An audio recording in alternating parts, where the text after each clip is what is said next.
Good evening. Thank you for joining us for tonight's story from the Brothers Grimm. This story is titled The King's Son Who Feared Nothing. There was once a king's son who was no longer content to stay at home in his father's house, and as he had no fear of anything, he thought, I will go forth into the wide world. There the time will not seem long to me, and I shall see wonders enough. So he took leave of his parents, and went forth, and on from morning till night, and whichever way his path led it was the same to him. It came to pass that he got to the house of a giant, and as he was so tired, he sat down by the door and rested. And as he let his eyes roam here and there, he saw the giant's playthings lying in the yard. These were a couple of enormous balls, a ninepins as tall as a man.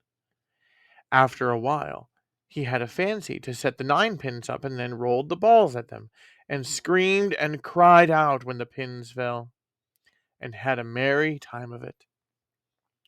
The giant heard the noise, stretched his head out of the window, and saw a man who was not taller than other men, and yet played with his ninepins.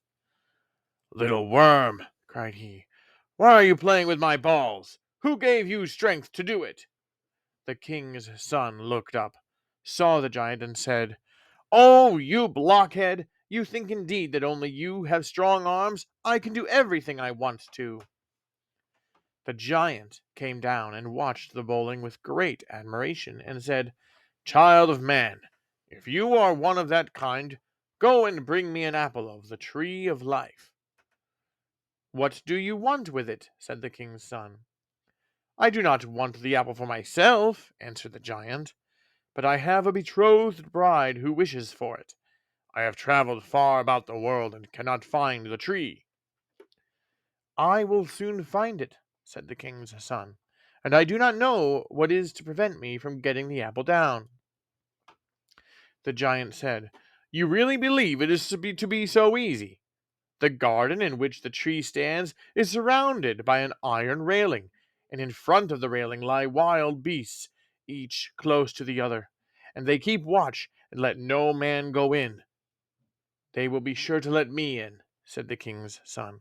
"Yes, but even if you do get into the garden and see the apple hanging to the tree, it is still not yours. A ring hangs in front of it, through which anyone who wants to reach the apple and break it off must put his hand, and no one has yet had the luck to do it." "That luck will be mine," said the king's son. Then he took leave of the giant, and went forth over mountain and valley, and through plains and forests, until at length he came to the wondrous garden. The beasts lay round about it, but they had put their heads down and were asleep. Moreover, they did not awake when he went up to them. So he stepped over them, climbed the fence, and got safely into the garden. There, in the very middle of it, stood the tree of life, and the red apples were shining upon the branches. He climbed up the trunk to the top, and as he was about to reach out for an apple, he saw a ring hanging before it. But he thrust his hand through that without any difficulty, and gathered the apple. The ring closed tightly on his arm, and all at once he felt a prodigious strength flowing through his veins. When he had come down again from the tree with the apple, he would not climb over the fence, but grasped the great gate. It had no need to shake it more than once before it sprang open with a loud crash. Then he went out, and the lion, which had been lying down before, was awake, and sprang after him, not in rage and fierceness, but following him humbly as its master. The king's son took the giant the apple he had promised him, and said, "See, I have brought it without difficulty." The giant was glad that his desire had been so soon satisfied, hastened to his bride, and gave her the apple for which she had wished. She was a beautiful and wise maiden, And as she did not see the ring on his arm, she said, I shall never believe that you have brought the apple until I see the ring on your arm. The giant said, I have nothing to do but go home and fetch it, and thought it would be easy to take away by force from the weak man what he would not give of his own free will. He therefore demanded the ring from him, but the king's son refused it. Where the apple is, the ring must be also, said the giant. If you will not give it for your own accord, you must fight with me for it. They wrestled with each other for a long time, but the giant could not get the better of the king's son, who was strengthened by the magical power of the ring. When the king thought of a, then the king thought of it, then the giant thought of a stratagem and said, I have got warm with fighting, and so have you. We will bathe in the river and cool ourselves before we begin again. The king's son, who knew nothing of falsehood, went with him to the water, and pulled off with his clothes the ring also from his arm, and sprang into the river. The giant instantly snatched the ring, and ran away with it, but the lion, which had observed the theft, pursued the giant, tore the ring out of his hand, and brought it back to its master. Then the giant placed himself behind an oak tree, and while the king's son was busy putting on his clothes again, surprised him and put both his eyes out. And now the unhappy king's son stood there, and was blind, and knew not how to help himself. Then the giant came back to him, took him by the hand as if he were someone who wanted to guide him, and led him to the top of a high rock. There he left him standing and thought, just 2 steps more and he will fall down and kill himself, and I can take the ring from him. But the faithful lion had not deserted its master. It held him fast by the clothes, and drew him gradually back again. When the giant came and went to rob the dead man, he saw that his cunning had been in vain. Is there no way, then, of destroying a weak child of man like that? Said he angrily to himself, and seized the king's son, and led him back again to the precipice by another way. But the lion, which saw his evil design, helped its master out of danger here also. When they had got close to the edge, the giant let the blind man's hand drop, and was going to leave him behind alone.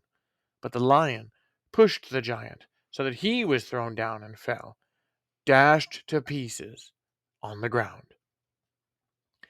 The faithful animal again drew its master back from the precipice, and guided him to a tree by which flowed a clear brook. The king's son sat down there, but the lion lay down, and sprinkled the water in his face with its paws. Scarcely had a couple of drops wetted the sockets of his eyes, than he was once more able to see something, and observed a little bird flying quite close by, which wounded itself against the trunk of a tree. On this it went down to the water and bathed itself, and then it soared upwards and swept between the trees, without touching them, as if it had recovered its sight again. Then the king's son recognized a sign from God, and stooped down to the water, and washed and bathed his face in it. And when he arose, he had his eyes once more, brighter and clearer than they had ever been. The king's son thanked God for his great mercy, and traveled with his lion onwards through the world. And it came to pass that he arrived before a castle which was enchanted. In the gateway stood a maiden of beautiful form and fine face, but she was quite black. She spoke to him and said, Ah, if you could but deliver me from the evil spell which is thrown over me. What shall I do? Said the king's son. The maiden answered, You must pass 3 nights in the great hall of this enchanted castle, but you must let no fear enter your heart. When they are doing their worst torment to you, if you bear it without letting a sound escape you, I shall be free. Your life they dare not take. Then said the king's son, I have no fear. With God's help I will try it. So he went gaily into the castle, and when it grew dark, he seated himself in the large hall and waited. Everything was quiet, however, till midnight, when all at once a great tumult began, and out of every hole and corner came little devils. They behaved as if they did not see him, seated themselves in the middle of the room, lighted a fire, and began to gamble. When one of them lost, he said, "It is not right. Someone is here who does not belong to us. It is his fault that I am losing." "Wait, you fellow behind the stove, I am coming," said another. The screaming became still louder, so that no one could have heard it without terror. The king's son, sitting quite quietly. The king's son stayed sitting quite quietly, and was not afraid. But at last the devils jumped up from the ground and fell upon him, and there were so many of them that he could not defend himself from them. They dragged him about on the floor, pinched him, pricked him, beat him, and tormented him, but no sound escaped from him.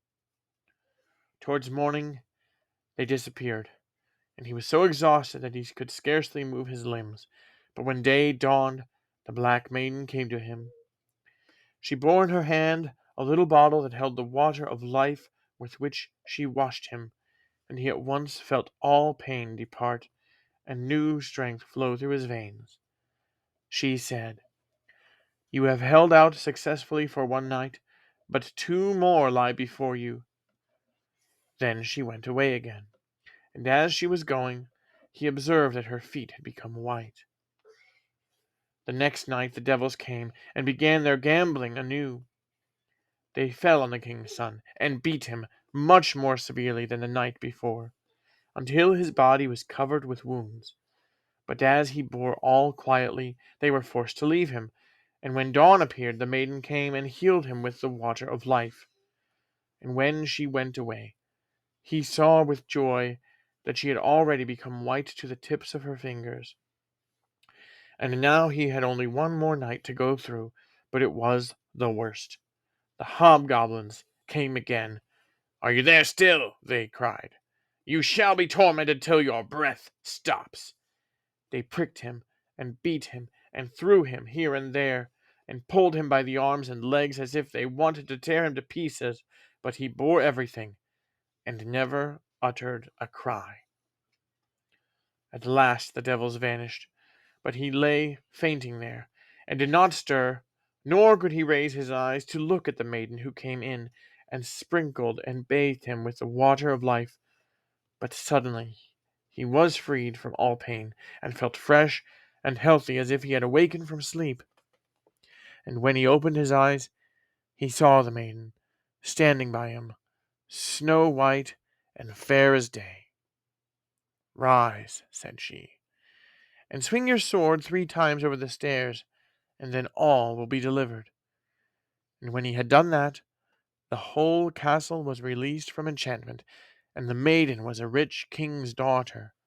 The servants came and said that the table was already set in the great hall, and dinner served up. Then they sat down and ate and drank together, and in the evening the wedding was solemnized with great rejoicings. The end. That was The King's Son Who Feared Nothing from the Brothers Grimm. Thank you so much for listening. Good night, everybody.